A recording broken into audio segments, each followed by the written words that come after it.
पहले कराए तो ज़्यादा अच्छा रिजल्ट मिलेगा। स्कार रिवीजन सर्जरी करते हैं तो हमारे पास काफ़ी पेशेंट आते हैं कि मैरिज के कितने दिन पहले हम स्कार रिवीजन सर्जरी कराएं, तो जिससे हमको काफ़ी अच्छा रिजल्ट। हेलो एवरीवन, कैसे हैं आप सभी लोग। आई होप आप सभी बहुत अच्छे होंगे। तो आज हम फिर से अपने एक पॉडकास्ट में एक नया टॉपिक लेके आए हैं जिसको स्कार रिवीजन सर्जरी बोलते हैं। और आप वीडियो को लास्ट तक देखिए ताकि आपकी जितनी भी क्वेरीज़ है वो सारा इसमें कवर हो सके। तो चलिए आज हम सर से बात करेंगे कि स्कार रिवीजन सर्जरी कैसे होती है और उसके बाद जो केयर होती है वो क्या होती है। तो आज हमारे साथ है डॉक्टर विवेक अम्बेडकर जो कि प्लास्टिक एंड कॉस्मेटिक सर्जन है और सर का सेंटर है रीवा मध्य प्रदेश में। तो चलिए सर से बात करते हैं, जो भी अपने डाउट्स हैं उनको क्लियर करते हैं। तो सर आप ये बताइए कि स्कार रिवीजन सर्जरी मैरिज के कितने दिन पहले करानी चाहिए। तो आपने देखा होगा कि हम काफ़ी स्कार रिवीजन सर्जरी करते हैं तो हमारे पास काफ़ी पेशेंट आते हैं कि मैरिज के कितने दिन पहले हम स्कार रिवीजन सर्जरी कराएं, तो जिससे हमको काफ़ी अच्छा रिजल्ट मिले। तो बेसिकली ये आपको जानना पड़ेगा कि जो हीलिंग फेज होता है और रीमॉडलिंग फेज होता है वो 1 ईयर तक चलता है। तो स्कार रिवीजन सर्जरी मोस्टली अगर आप मैरिज के 5 to 6 मंथ पहले कराएं तो ज़्यादा अच्छा रिजल्ट मिलेगा, और कोशिश करें कि 1 ईयर से तक कराएं तो आपको टोटल हीलिंग टोटल आपको हीलिंग और रीमॉडलिंग फेज दोनों कवर हो जाएगा, तो जिससे स्कार सेटल हो जाएगा और स्कार का रिजल्ट भी काफ़ी अच्छा आता है टाइम के साथ।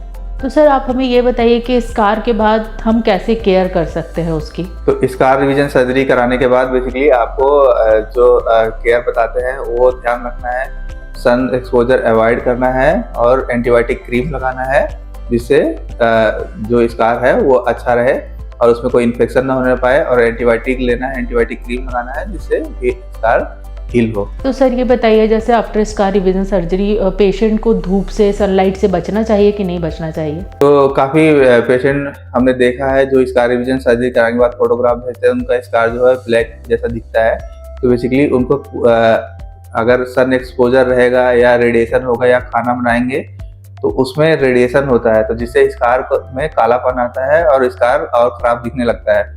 तो इस चीज़ को आपको ये ध्यान रखना होगा कि हमको रेडिएशन से मतलब ये नहीं है कि धूप से ही रेडिएशन आ रहा है। अगर आप घर में खाना भी बना रहे हैं, गैस है या हीटर है, उससे भी रेडिएशन आता है, तो उससे भी स्कार में कालापन आता है। और अगर इनिशियल जो स्कार रिवीजन सर्जरी कराएंगे तो उसमें अगर पसीना आएगा या स्वेटिंग होगी तो उसमें भी इन्फेक्शन चांस रहता है और कभी कभी सूचर भी खुल सकते हैं। तो इस चीज़ को आपको अवॉइड करना है, स्वेटिंग ना आने पाए, और सन एक्सपोजर को भी अवॉइड करना है जिससे स्कार कालापन ना आए। सर जैसे कुछ लोग सोचते हैं कि स्कार रिवीजन सर्जरी कराने के बाद सब कुछ अपने आप ठीक हो जाएगा, तो कोई मसाज या एक्सरसाइज करने की ज़रूरत होती है उसमें। देखिए, स्कार रिवीजन सर्जरी कराने के बाद उसमें एंटीबायोटिक क्रीम लगाना है करीब 10 to 15 डेज। उसके बाद जब हील हो जाता है उसके बाद आफ्टर 1 मंथ के बाद स्कार हटाने वाली क्रीम लगाना है करीब 1 ईयर तक। धीरे धीरे स्कार रिमॉडलिंग फेज में रहता है, धीरे धीरे अपने आप स्कार टाइम के साथ कम हो जाता है, उसमें बहुत ज़्यादा कुछ करने की जरूरत नहीं होती। बस यही है कि आपको केयर अच्छे से करना है, सन एक्सपोजर अवॉइड करना है और जो क्रीम बताया उसको लगाना है, जिससे स्कार टाइम के साथ और अच्छा रिजल्ट आता है। तो सर कुछ स्पेशल डाइट होती है इसमें कि कुछ चीज़ें अवॉइड करना है या कुछ खाना है, तो उसके बारे में आप बताइए थोड़ा सा। देखिए, कोई स्पेशल डाइट नहीं है, नॉर्मल हेल्दी डाइट लेना है। और इसमें ये कोशिश ये करना है कि बॉडी के किसी भी पार्ट में अगर है, आर्म में या 4 आर्म में है, लेग पे है या फोरहेड पे है या चीक पे है, तो उस तरफ पे ज़्यादा मूवमेंट नहीं करना है, जिससे स्कार में जो मसल्स होती है वो पुलिंग इफेक्ट होता है, जिससे स्कार को फैलने से रोका जाता है। इसलिए हम बोलते हैं उसमें टेपिंग करें जिससे उसको फैलने से रोका जा सके। सर लास्ट में मैं आपसे पूछूंगी कि सबसे कॉमन क्वेश्चन यही है कि इसमें रिजल्ट कितना आएगा, तो सर ये बताइए आप हमें। ये सबसे ज़्यादा कॉमन क्वेश्चन पूछा जाता है कि हमारा रिजल्ट कितना आएगा।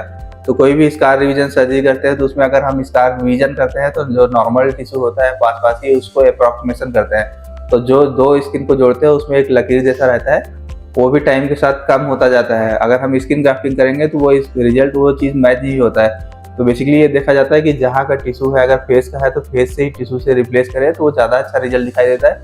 अगर हम कहीं लेग की स्किन लगा के फेस पे लगाएंगे तो वो स्कार और गंदा दिखता है। तो काफ़ी लोग पूछते हैं कि क्या हमारे खाल लगा दी जाए, स्किन ग्राफ्टिंग कर दी जाए तो उसमें अच्छा रिजल्ट आएगा।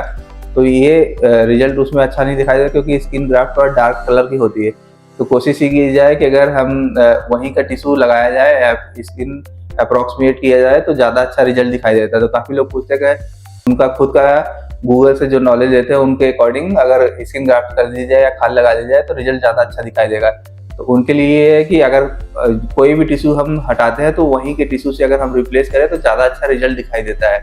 अगर कोई भी स्कार रिविजन सर्जरी करने के बाद 80 to 90% रिजल्ट आता है और धीरे धीरे अगर और अच्छे केयर किया जाए तो 95% तक रिजल्ट आता है। कोई भी स्कार को 100% नहीं हटाया जा सकता है, पर पहले जो स्कार आपका दूर से कोई देख के पहचान सकता था वो चीज़ें हट जाएगी, आपको कोई नोटिस नहीं करेगा, तो पर वो आपको केयर करने से ही आएगा। तो कोई भी स्कार रिविजन जो सर्जरी करते हैं उसमें केयर सबसे इम्पोर्टेंट है।